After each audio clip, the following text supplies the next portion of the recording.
Salut les amis, salut les footeux, ravi de vous retrouver pour ce nouveau numéro d'une semaine en ballon. Hashtag USB Foot en partenariat avec nos confrères de France Bleu Maine, France Bleu Mayenne et France Bleu Loire-Océan, ainsi que la Ligue régionale de foot des Pays de la Loire. Vous en avez pris l'habitude depuis maintenant plus d'un an et demi. Eh bien, on revisite l'actualité du foot, du ballon rond dans la région avec nos 5 clubs, Angers, Nantes, avec Laval, Le Mans et également Cholet, mais également les clubs amateurs, les clubs féminins. Mais aujourd'hui, on va s'intéresser surtout au derby des Pays de la Loire de la Ligue 1 entre Nantes et Angers avec un invité exceptionnel cet après-midi sur le plateau d'USB Foot. Il est l'un des piliers d'Angesco depuis maintenant cette saison. J'ai le plaisir d'accueillir Romain Thomas, messieurs, dames.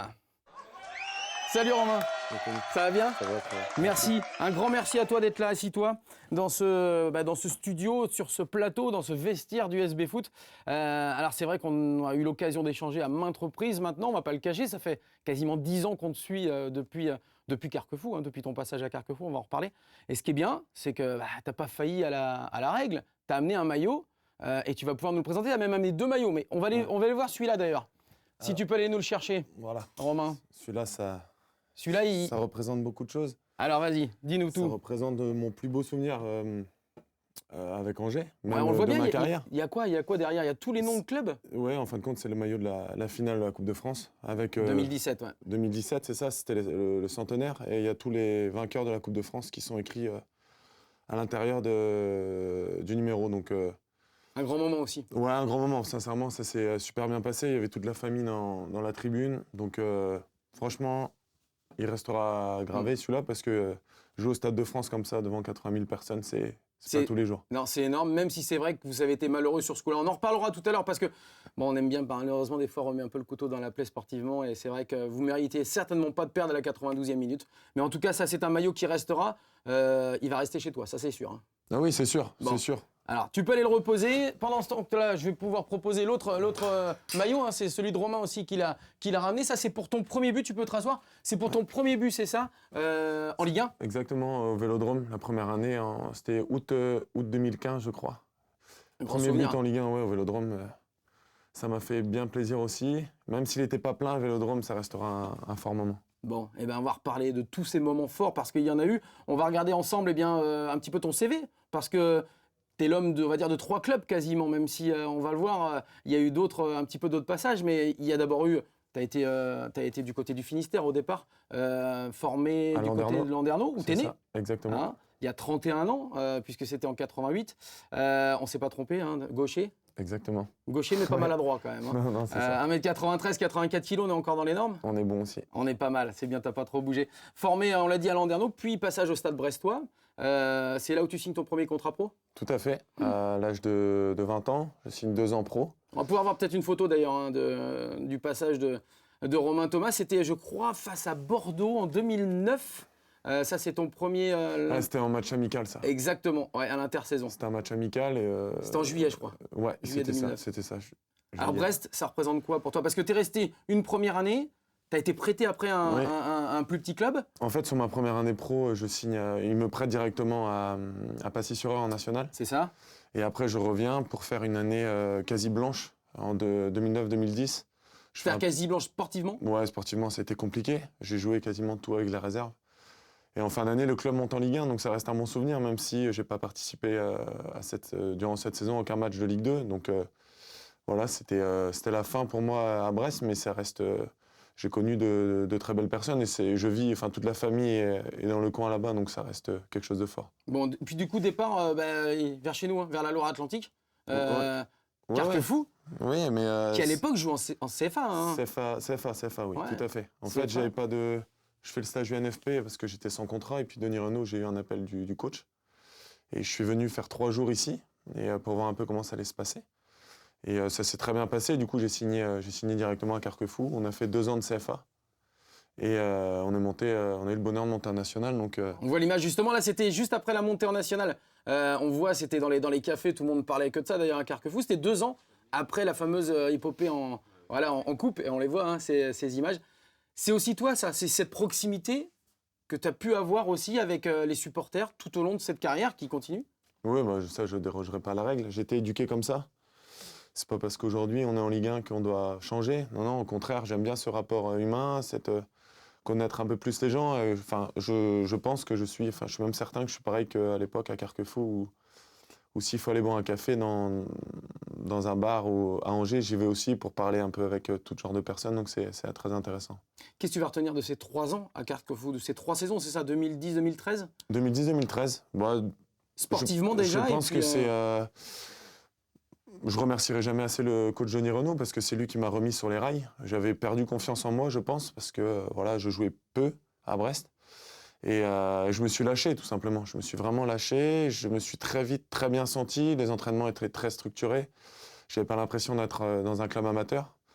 Et puis plus ça allait, mieux c'était en plus avec la montée en nationale. Donc ça a été bien. Je me suis remis un niveau athlétiquement aussi parce que j'étais un peu peut-être en surpoids en arrivant à Carquefou. Et voilà, j'ai repris un train de vie, un train de sportif de haut niveau. un tremplin finalement. Ouais, un tremplin, ouais, Carquefou exactement. énorme. Exactement. Pour être recruté par les superviseurs angevins, qui étaient alors en Ligue 2, on va le voir, hein, ton arrivée du côté d'Angers, ça va être du côté du stage aussi qui s'était passé à l'intersaison avec un match amical contre le FC Nantes, me semble-t-il. C'est ça. Ça a été l'un de tes tout premiers matchs avec Angesco. Et on va écouter d'ailleurs, c'était ta première interview sous le maillot d'Angers.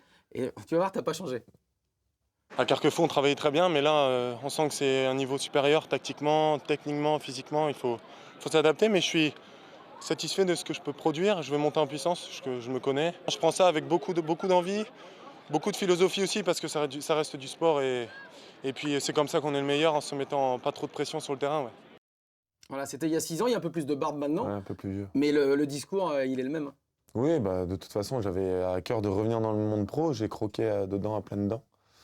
Et puis, bon, il y a un peu plus de maturité aujourd'hui par rapport à comment aborder les matchs. Je me mets peut-être un petit peu moins de pression, mais il y a toujours cette folle envie de croquer dedans parce qu'on fait un métier, on est des privilégiés et il faut pas l'oublier. Il ne faut pas l'oublier. Il y a cette arrivée donc à Angers, il y a cette maturité qui commence à arriver aussi. Il y a la Ligue 2 et puis l'accession en Ligue 1 avec le SCO. Tout ça, tu le vis vraiment sereinement. En même temps, avec la famille, tout va bien. Les enfants arrivent également. Exactement. Tout se passe vraiment dans un rêve. Oui, c'est la suite logique, mais c'est vrai que je pars du principe quand dans la vie privée tout va bien, chose qui est hyper important pour moi. Après, sur le terrain, on est vraiment plus serein et on peut plus se lâcher. Et non, ça s'est super bien passé. La montée en Ligue 1 aussi. Ma fille est née après. Voilà, on attend le deuxième aujourd'hui. Donc, c'est. Voilà, tant que je touche du bois, mais j'ai pas eu de blessure non plus importante. Trop grave. Donc, voilà, je suis frais. Bon, alors c'est vrai qu'on a parlé de l'accession en Ligue 1. C'est la 5e saison hein, pour Angesco. Pour toi également, en Ligue 1. Et puis, il y a eu cette fameuse, on l'a dit, on l'a vu avec le maillot, à la finale de Coupe de France, c'était en 2017. Alors, on va regarder quelques images. C'est vrai que sportivement, vous avez été, on le disait, très malheureux parce que vous avez tenu tête à cette équipe du Paris Saint-Germain pendant très longtemps. Et puis, il y a le fameux but contre son camp d'Issa Sissoko qu'on voit là, qui a été sous les couleurs de Nantes et également d'Angers. On te voit, toi, avec le visage dépité. D'ailleurs, je crois que c'est Draxler qui va venir te réconforter un petit peu. Ça a été un match incroyable sur le terrain. Comment tu l'as vécu? Ah ouais, c'est depuis l'échauffement, en fin de compte, tout le virage en juin, noir et blanc, c'était vraiment magnifique. Après, sur le terrain, il faisait très très chaud. On savait que voilà, il fallait pas passer à travers une finale comme ça parce que c'était le dernier match de la saison. Tous les championnats étaient terminés. Et, on voulait vraiment montrer ce qu'on valait aussi. Et bon, voilà, le destin a choisi son camp, mais sincèrement, je suis fier de ce qu'on a produit. On était tous cuits. Enfin, moi, perso, j'étais lessivé à la fin du match. Et je pense qu'on l'a gagné en tribune, le match, parce que les Angevins ont fait vraiment beaucoup plus de bruit que les Parisiens. Après, le sport, c'est comme ça. On ne choisit pas quand on prend le but. Mais au-delà de ça, voilà, j'aimerais bien y retourner pour revivre un peu différemment la chose. Mais en tout cas, c'était un fort moment. Ouais, le plus grand moment. Très certainement. Bon, il y en a d'autres grands moments aussi. On l'a dit, c'est sur les à côté aussi du football. On va voir que tu es assez présent quand même sur les réseaux sociaux. Explique-nous, c'est qui tes potes là qui sont tous torse nu et qui sont tous gaulés incroyable. C'est qui ceux-là? Bah, c'est sympa de mettre cette photo. Non, mais c'est le peloton de mon petit frère qui est en gendarmerie. Ah, c'est lui avec qui est le maillot. sur sa photo. Ouais, c'est ça. Ils étaient en Guadeloupe. D'accord, et donc En Martinique. Et du coup, ils ont dit, on demande un maillot à ton frère et on prendra une photo dans la mer. Donc voilà. Mais c'est vrai qu'ils sont bien costauds les gendarmes. Ouais, c'est pas mal. Hein. Ils sont pas mal. Ils ont une bonne préparation physique également, comme les footballeurs. Alors, on sait que tu adores le football depuis que tu es tout petit. Il y a un autre sport aussi pour lequel tu aurais pu être fait, hein, c'est le basket. Tu retweets pas mal de vidéos, et notamment pas mal de vidéos qui correspondent aussi aux Spurs. On va regarder celle-là. Elle concerne quelqu'un que tu as certainement beaucoup regardé quand il était joueur. Il vient de prendre sa retraite il n'y a pas très longtemps. Dis-nous, hein, c'est qui? C'est l'un de tes sportifs préférés? Ouais, Tony Parker, voilà, j'ai grandi avec lui aussi. Enfin, il a apporté beaucoup de choses au sport français. Et ma femme qui a fait du basket, on l'a regardé tous les deux cette vidéo. Et c'est vrai que j'avais la chair de poule. Pour moi, c'est le summum, c'est la classe. Il a tout réussi, parti de très bas. Et aujourd'hui, je pense que voir son maillot comme ça, voilà, je trouve qu'ils l'ont fait à l'américaine, mais c'est un grand respect. Ouais, sincèrement, c'est fabuleux. L'homme d'un club? Ouais, l'homme d'un club, 17 ans. En plus. Et au-delà de ça, même tout ce qu'il a fait pour le basket français, ça a été... le palmarès qu'il a, c'est énorme. Bon, respect à lui. L'un des grands monuments, effectivement, du sport français, Tony Parker. Allez, on va évidemment aussi s'intéresser à tout ce qui se passe parce que tu donnes beaucoup aussi en dehors du football. Notamment, je ne sais pas si c'est toujours le cas, mais tu as donné pour un maillot pour la vie, l'association à laquelle peut-être tu participes toujours, on ne sait pas. Moi, j'essaye d'être au plus proche des enfants un peu... en difficulté. Voilà, j'ai différentes associations que j'aide aussi, comme Muco 29.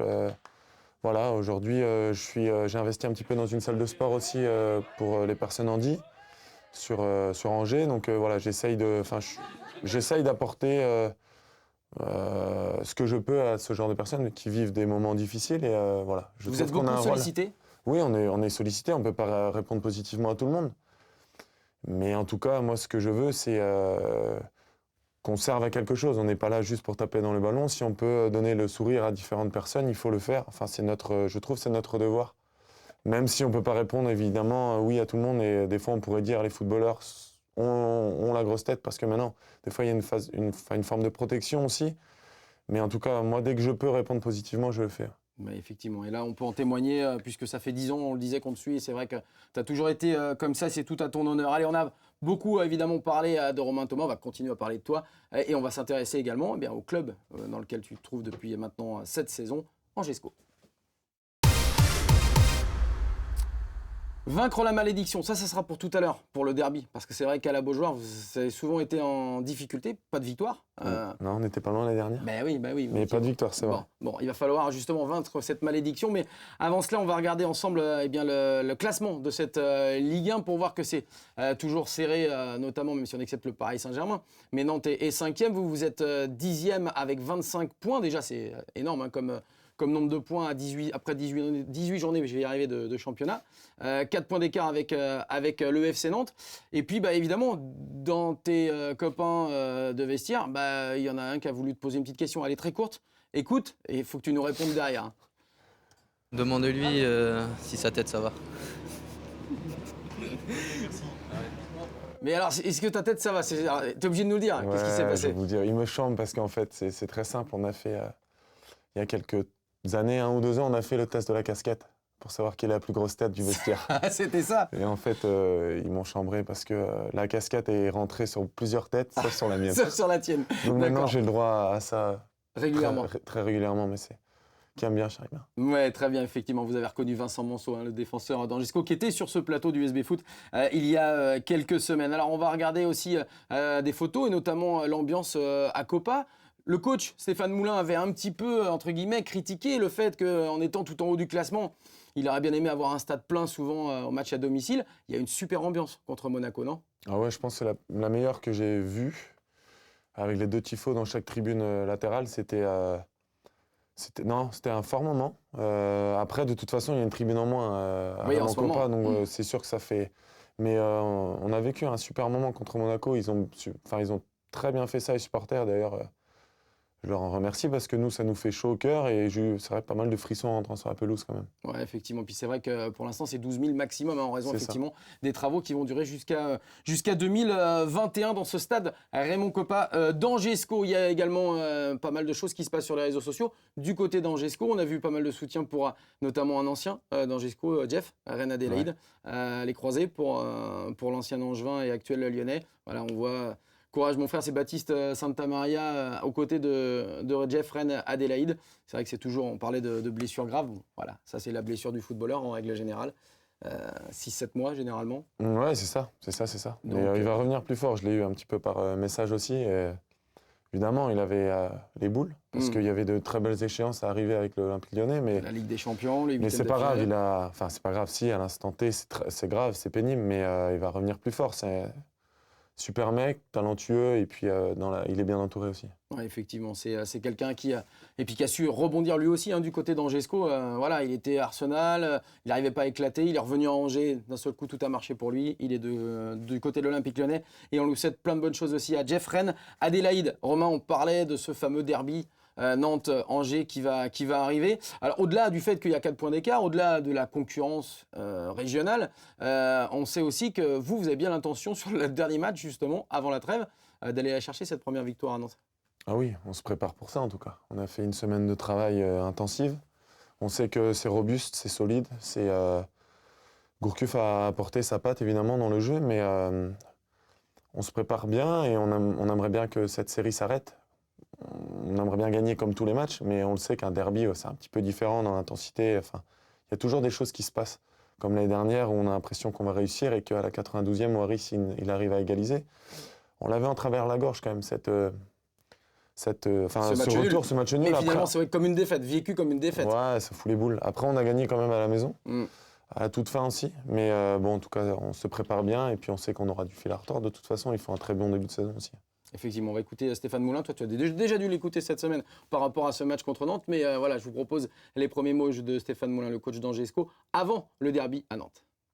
Si on arrive à l'emporter et qu'on a 28 points, pour nous, ce serait extraordinaire. Voilà, quoi qu'il arrive, les 25 points sont pour nous de très bonnes factures. Jamais on imagine, quand on démarre le championnat en Ligue 1, être à 25 points à la trêve.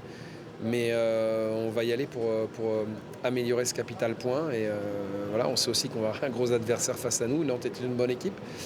Mais quand on joue comme ça, je pense qu'on peut embêter beaucoup d'équipes. Ah ouais, on espère que vous allez embêter aussi beaucoup d'équipes, mais d'autant qu'il y a pas mal de supporters qui jouent à mon petit gazon, qui t'ont mis dans leur équipe.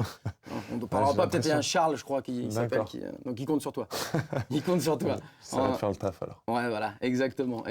Alors on a vu évidemment que chaque semaine, la Ligue régionale de foot des Pays de la Loire nous donnait des petites nouvelles de ce qui se passait un petit peu dans la région sur le ballon rond, notamment Guillaume Brochet qui était parti du côté du tirage de la Gambardella. D'ailleurs, Angers a gagné également Gambardella 7-0, je crois, assez facilement. Eh bien, nous, on va s'intéresser au club du Mans-Villaret, qualifié donc pour les 32e de finale. On va écouter le président de ce petit club sartois, Fabrice Veto, suite à la qualification de son club. On l'écoute. Oui, une très très grosse satisfaction puisque déjà d'aller au Tour fédéral, c'est pas évident. Nous y sommes allés 2 fois et d'ailleurs la première était seulement l'année dernière. On avait perdu contre Fleury-Mérogis 4-0, mais avec un beau match. Chez nous en plus, donc ça c'était sympa. Et Fleury-Mérogis à l'époque évolué en 19 national. Et puis là, donc effectivement, c'est une satisfaction. On a été battre Saint-Cyr-sur-Loire et on est qualifié pour les 32e de finale pour la première fois de notre jeune histoire.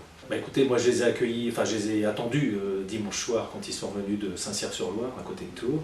Donc, ils étaient forcément ravis, c'est l'euphorie. Les gamins, ils savent très bien que c'est un exploit pour nous, puisque c'est quand même pas très courant pour des clubs de niveau régional. Voilà, et puis le staff, c'est aussi une satisfaction pour le staff. Je pense à eux, ils s'investissent énormément avec 3 entraînements semaine. Je crois que les vacances vont quand même faire un petit peu de bien. Mais d'un autre côté, on ne va pas pouvoir couper longtemps puisque le match est programmé le 12 janvier. On croise les doigts pour recevoir, et si possible, le PSG, qui a une très très belle équipe, puisque plusieurs joueurs jouent en équipe de France U17 ou 18. Donc ça serait forcément difficile, mais ce serait une belle fête pour nous. Bon, des ambitions pour Angers en Gambardella ? J'espère. Ils ont été pas très bons les années précédentes. J'espère que cette année, ils iront plus loin. Bon, on suivra évidemment Angers, Nantes, Le Mans, puisque tous ces clubs de la région se sont qualifiés pour les 32e de finale. Ça se passera début janvier. Justement, chaque semaine, vous l'avez compris, nous sommes en compagnie d'un des acteurs majeurs du foot dans la région. En l'occurrence, cette semaine, c'est Romain Thomas. Romain, on garde encore quelques secondes. On va jouer la prolongation sur les réseaux sociaux. À tout de suite.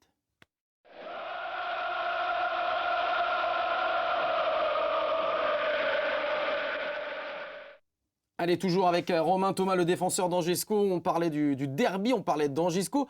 Ça te branche un peu si on parle du FC Nantes? Il n'y a pas de problème. Allez, on va en parler tout de suite, les Canaries.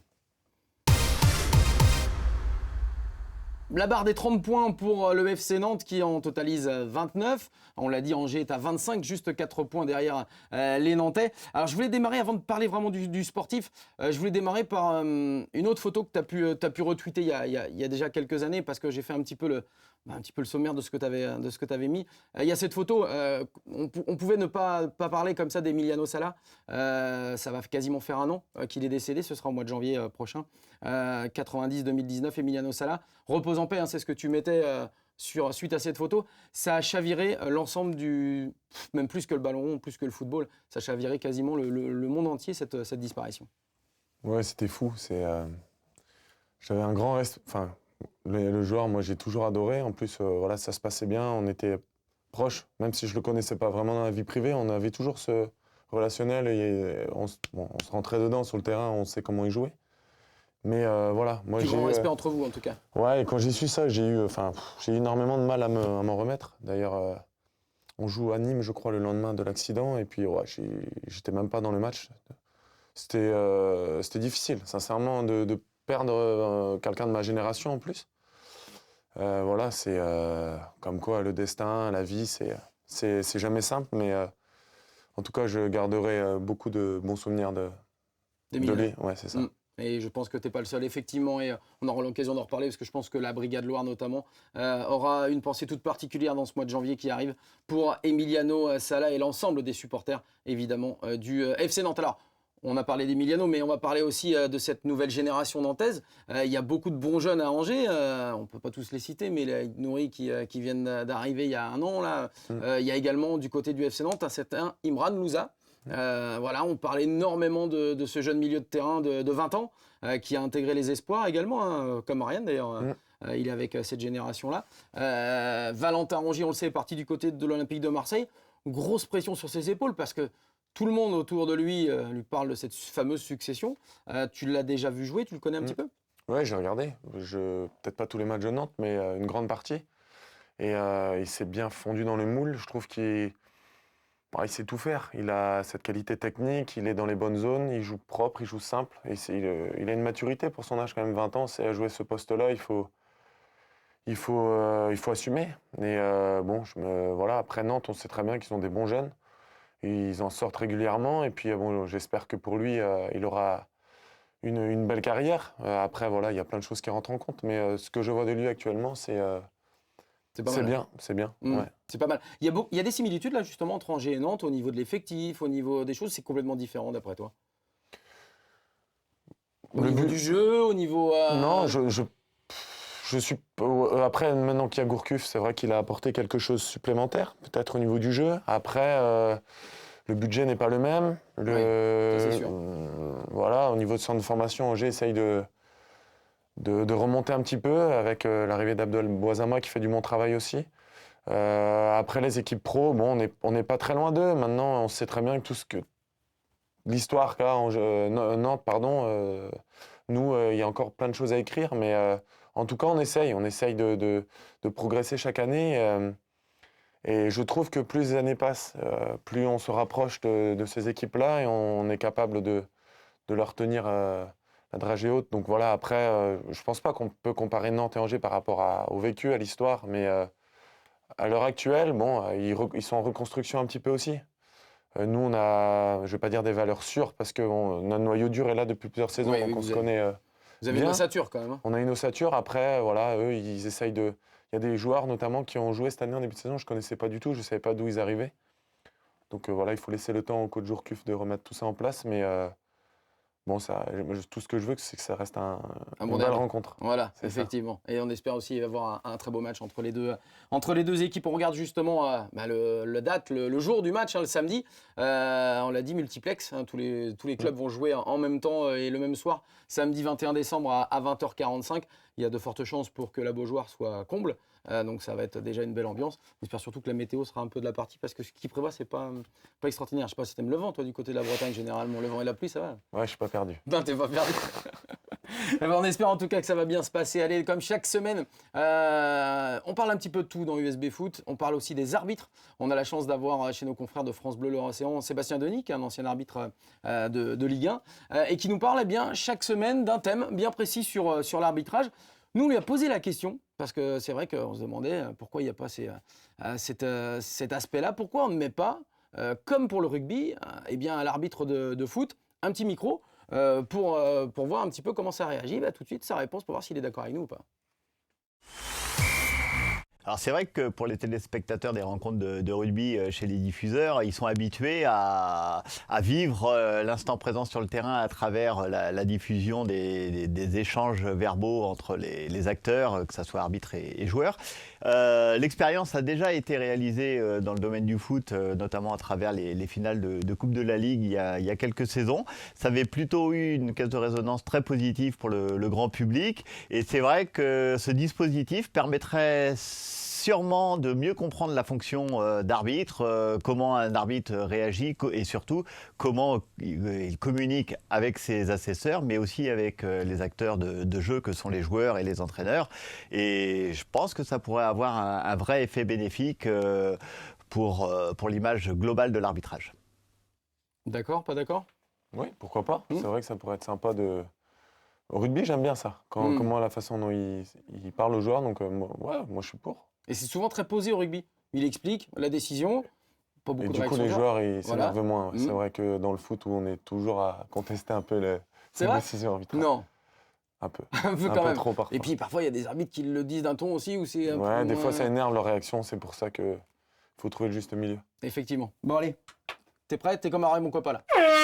Allez, c'est parti, on a vu la Ligue 1, on va se passer en revue le classement de la Ligue 2 cette fois, puisqu'on va parler du Mans FC donc, dans ce championnat de Ligue 2. On le voit depuis le début de la saison. Les Manceaux, à la première journée, après la première défaite, ils étaient 15e. Eh bien, les voilà 18e, ils ne sont toujours pas sortis de l'auberge, malgré le fait qu'ils réagissent à chaque fois. Ils ne sont pas largués, c'est pas Orléans avec 10 points. Ça va être compliqué, évidemment, de s'en sortir, mais ils font front. Tu suis un petit peu quand même la Ligue 2 ? Quand on est en Ligue 1, on a Toujours. un œil. C'est vrai ? Toujours le multi-Ligue 2, le vendredi soir, je suis devant. Non. Ah si, quand je peux, j'adore ça. Moi. Je peux pas ne pas regarder. C'est vrai en plus. Ouais. Ah ouais, donc tu suis un petit peu ce qui se passe avec les clubs. En même temps, en Ligue 2, il y a beaucoup de clubs de Ligue 1. Oui, et puis bon, Lens, après je connais quelques joueurs un peu partout dans les clubs aussi, donc j'aime bien soit chambrer, soit féliciter après les résultats. Mais Le Mans, je les ai vus jouer plusieurs fois et c'est vrai qu'ils ont un style de jeu très agréable à regarder. Ils ont un manque d'efficacité, un manque de réussite un peu en début de saison, mais ce qu'ils proposent, c'est pas mal. c'est pas mal du tout. C'est vrai qu'avec Richard Désiré aux commandes, il y a eu ce côté où un jeu un peu léché, jeu offensif. C'est ça. Puis non, il faut aussi se rendre compte qu'il n'y a pas que ça, parce qu'autrement, en Ligue 2, malheureusement, n'existe pas. Il y a un gros défi physique aussi.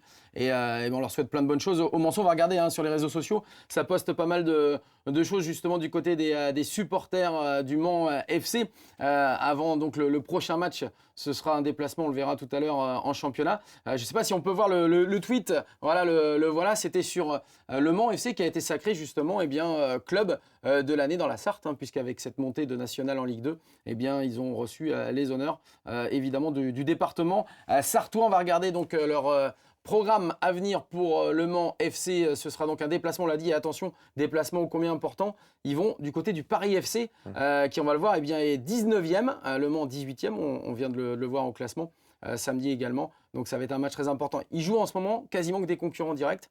Donc quand c'est comme ça, Romain, il ne faut mieux pas se planter. Ouais, c'est match à 6 points.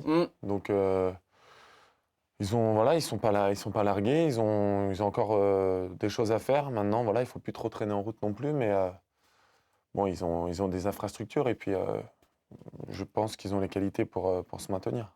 Ouais, on l'espère, on va les suivre en tout cas les Manceaux dans leur deuxième partie notamment de saison. On a vu la Ligue 2, on va voir le classement du national. Alors nous on va te proposer des images tout à l'heure comme ça, parce que je suis pas sûr quand même que tu envoies t'as joué en national, mais regarde, Laval est 7e, Cholet 11e. Donc Le Mans faisait partie de ces trois clubs des Pays de la Loire l'an passé avant de monter en Ligue 2. C'est toujours aussi chaud par contre de s'échapper de ce championnat que tu as connu un petit peu avec Carquefou. Ouais, une saison, j'ai joué. Et puis à Passy-sur-Orge, j'ai joué une année en national aussi. Ouais, c'est un championnat acharné, âpre, encore plus qu'en Ligue 2, je crois. Des fois, les terrains sont catastrophiques, donc c'est difficile de proposer quelque chose, mais Ouais, c'est le championnat de l'ombre un peu où les joueurs qui veulent se relancer essayent de trouver des clubs de national et pour essayer de revenir dans le monde pro. Mais À la preuve, hein. du moins pour les jeunes, c'est bien d'y aller aussi parce que ça te fait ça te forge un peu au monde professionnel. Oui, parce qu'on trouve souvent des gens, parfois qui ont la trentaine aussi, Ouais, c'est qui ça. sont assez expérimentés. Exactement. Et puis Donc, tu as les joueurs qui n'ont pas réussi à percer, qui passent par là, mais c'est un bon championnat, mais athlétique. Athlétique, allez, on va s'intéresser justement dans ce championnat rapidement au stade Lavallois. Se rapprocher du podium en fin de saison, et oui, ils ont un peu fait les montagnes russes, nos amis mayennais, depuis le début de la saison. Avant, eh bien, on va le voir, de bien finir cette première partie de saison avant la dernière journée de championnat. On va regarder d'ailleurs, ils se sont imposés face à Avranches, qui est un bon club de national, avec ce score de 3 à 0 pour les Mayennais qui ont ouvert rapidement le score. Alors c'est vrai que là, du côté au moins de Laval, le terrain est en bon état. C'est déjà une bonne chose. Et puis, même si les conditions météo n'étaient pas franchement terribles, ils ont su eh bien, venir à bout d'Avranches pour se replacer justement dans ce championnat avec cette bonne passe en profondeur. Voilà, là ça ne tremble pas et ça fait 3-0 pour les Mayennais qui l'ont donc emporté. On a demandé, nous, à notre confrère de France Bleu Mayenne, Gilles Damingui, qui suit bien le Stade Lavallois tout au long de la saison, nous faire un petit bilan à la moitié du championnat. Voici ce qu'il en pense et regardez, nouveau studio, attention, la classe sur le fond et la forme. Oui, Anthony, une première partie de saison que l'on peut diviser en 3 parties. Ça avait plutôt bien démarré pour le Stade Lavallois. Puis il y a eu un gros passage à vide avec notamment ces 3 défaites à domicile consécutives qui ont fait mal. Et puis de nouveau, une dynamique positive depuis quelques semaines. Ce que l'on peut dire, c'est que le Stade Lavallois est très performant à l'extérieur. Une seule défaite depuis le début de saison. On peut aussi saluer l'apport indiscutable d'Anthony Robic. Depuis que le milieu offensif est revenu de blessure, l'équipe n'a plus perdu. Il y a eu, depuis le match à Villefranche début novembre, un changement de schéma tactique opéré par l'entraîneur Olivier Frappoli avec 3 défenseurs axiaux et 2 joueurs sur les côtés, 2 pistons. Et ça marche, les résultats sont là. Aucune défaite donc depuis la mise en place de ce nouveau schéma. On oubliera évidemment la piteuse élimination en Coupe de France dès le 7e tour. C'est du passé. Concernant le championnat, on sait qu'une bonne dynamique au mois de décembre permet aux joueurs de passer de bonnes fêtes de fin d'année et permet aussi de redémarrer la saison dans de bonnes conditions. C'est CNN International du côté de Gilles Damingui de France Bleu Mayenne, assez impressionnant. Et c'est vrai que cette équipe du Stade Lavallois, on l'espère, dans la deuxième partie de championnat, va être un peu plus régulière parce que là, bon, ils sont bien placés pour, non pas pour accéder, mais en tout cas, ils ont le bon wagon. Donc, on va espérer que ça continue. On s'occupe du cas de l'autre club des Pays de la Loire, en l'occurrence le SO Cholet. Et plus le choix parce que Cholet a beaucoup recruté. Alors, ils font souvent l'actualité. Il y a quelqu'un que tu as très bien connu du côté d'Angers, c'est Billy Ketko-Fonfon, qui a signé à Cholet. Ils ont recruté également 2 autres joueurs là, il y a récemment. Donc, beaucoup d'investissements et pour l'instant, les résultats ont du mal à suivre. On va regarder avec la défaite 3-1, c'était du côté de Bourg-en-Bresse, qui est pourtant pas super bien classé. Mais voilà, quand ça ne veut pas sourire, ça ne veut pas. Donc les Choletais en blanc ont pris 2 buts quasiment coup sur coup. Et puis ils ont eu beau réagir, bon, avec un petit peu de réussite, parce que là, le gardien, il n'est pas énorme. Ouf. La tête de Romain Coma sur le but de Cholet, c'est vrai que c'était pas... Bon, par contre, là, il n'y a rien à faire. Défenseurs centraux, attention, parce que là, on n'a pas été énorme.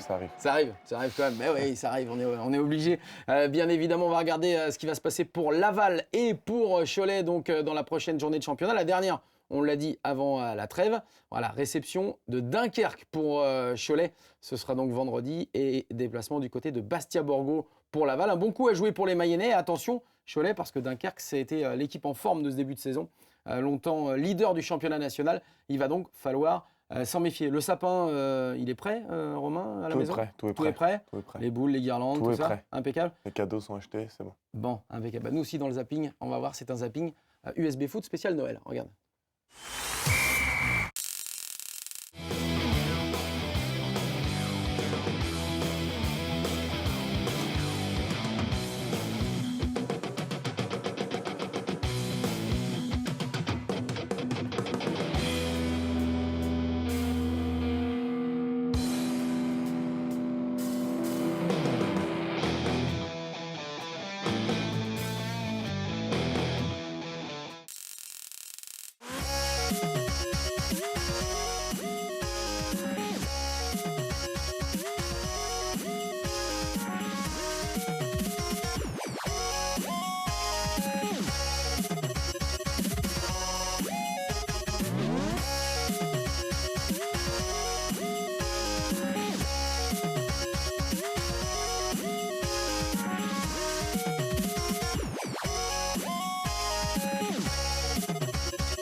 Voilà, c'était le Zapping USB Foot spécial Noël. Une dernière question sur ta carrière, parce qu'après, on va s'intéresser à ta culture footballistique vraiment pure. Pas de regret de ne pas avoir tourné la page à un moment d'Angers pour aller dans le championnat anglais. On sait que tu as eu beaucoup de sollicitations à ce moment-là.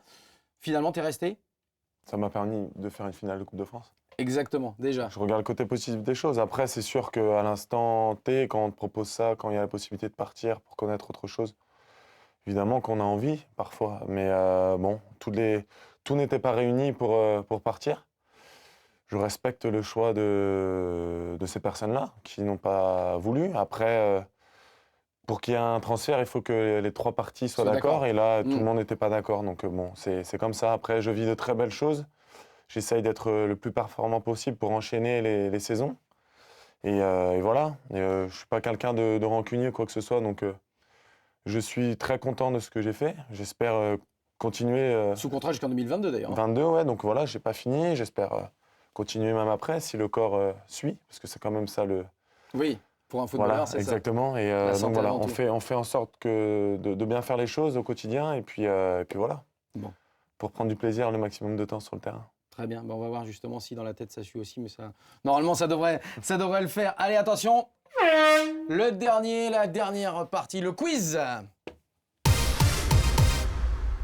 Le quiz de Brulez de fin d'émission. Romain, on va te demander de choisir un des placards derrière toi, au nombre de 5 ou 6, j'ai même pas compté 6 peut-être, et de sortir un maillot pour savoir sur quelle question tu vas être interrogé. Allez, le deuxième. Toi, le brillant footballeur, celui qui suit la Ligue 2, le National, la Ligue 1. Ah, c'est mon acolyte en plus, ça. Voilà, Il joue à mon poste. Oh oui, Nicolas Palois.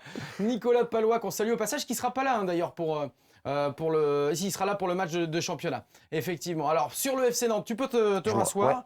Ouais. Et on va te poser la question. Quel défenseur, donc, parmi les 3 noms suivants, quel défenseur n'a jamais porté le maillot du FC Nantes? Alors, je vais t'en donner 3. Il y en a 2 qui ont joué pour le FC Nantes. Il y en a un qui n'a jamais porté le maillot des Canaries. Alors, est-ce que c'est Maxime Bossis qui n'a jamais porté le maillot des Canaries? Je t'ai choisi en fait 3 générations pour que ce soit un tout petit peu plus compliqué. Christophe Pignol qui n'a jamais porté le maillot des Canaries, ou est-ce que c'est Patrick Brulez qui n'a jamais porté le maillot des Canaries? Réfléchis bien. Hein. Je te redis. Maxime Bossis, réponse A. Christophe Pignol, réponse B. Patrick Brulez, réponse C. Le dernier. T'es sûr? Ouais. Mais si, c'est la bonne réponse. Ils t'ont fait un mauvais coup, évidemment, Patrick Brulez. Par contre, tu ne connais peut-être pas Patrick Brulez. Tu penses que c'est une erreur de ma part ou peut-être une blague? Eh bien non. Patrick Brulez, il a porté les couleurs d'Angesco et également du Stade Rennais, mais jamais du FC Nantes. Bonne réponse de Romain Thomas. Tu peux laisser le maillot et venir me rejoindre pour la fin d'émission, puisqu'on termine toujours USB Foot par le coup de cœur. Et le coup de cœur, eh bien, on voulait le terminer quand même avec toi. Parce qu'on est super content de t'avoir cet après-midi, donc ici sur ce plateau. On va voir que c'est de la Coupe de France. Vous avez eu un tirage, on va dire, Dieppe, ouais. National 3. Sur le papier, ça va. Bon, même si on sait qu'en Coupe de France, il faut se méfier, parce qu'il y a souvent des surprises. Regarde, il y a quelqu'un que tu connais, c'est un homonyme. Il s'appelle Romain Thomas. Ouais, il joue à Dieppe. Sa tête est un peu moins grosse, non? Non, mais sérieux, est-ce que tu pensais ça. jouer un jour contre quelqu'un qui s'appelle comme toi? Je savais qu'il y avait un Romain Thomas à Dieppe. Ah oui. Quand je tapais un peu pour récupérer des photos sur le net ou quoi, et j'étais tombé sur un Romain Thomas de Dieppe. Et comme par hasard, on tombe dessus, donc c'est la belle histoire, mais on se rencontrera le 5 janvier, je crois que c'est. Ouais, c'est ça, c'est ça. Voilà, ça va être drôle. En parfait. tout cas, nous, on voulait faire un petit coucou à ce Romain Thomas du côté de Dieppe. Et bien, on espère en tout cas que les fêtes de fin d'année, il ne faudra pas qu'il en profite de trop quand même, parce que autrement, il aura du mal contre Angesco. Donc, on va lui dire de se mettre un peu fit. Hein. Romain, un grand merci à toi. Franchement, on s'est régalé. On te souhaite de très très bonnes fêtes de fin d'année. Également. On souhaite également à tous ceux qui nous suivent depuis 1 an et demi. Une belle saison également, une belle demi-saison qui reste parce qu'il y a encore énormément de choses à jouer. Un grand bonjour à la famille, que tout le monde se porte bien. C'est gentil. Et puis on va continuer à suivre Angesco évidemment. Bye bye, très bonne fête de fin d'année à tous et à l'année prochaine.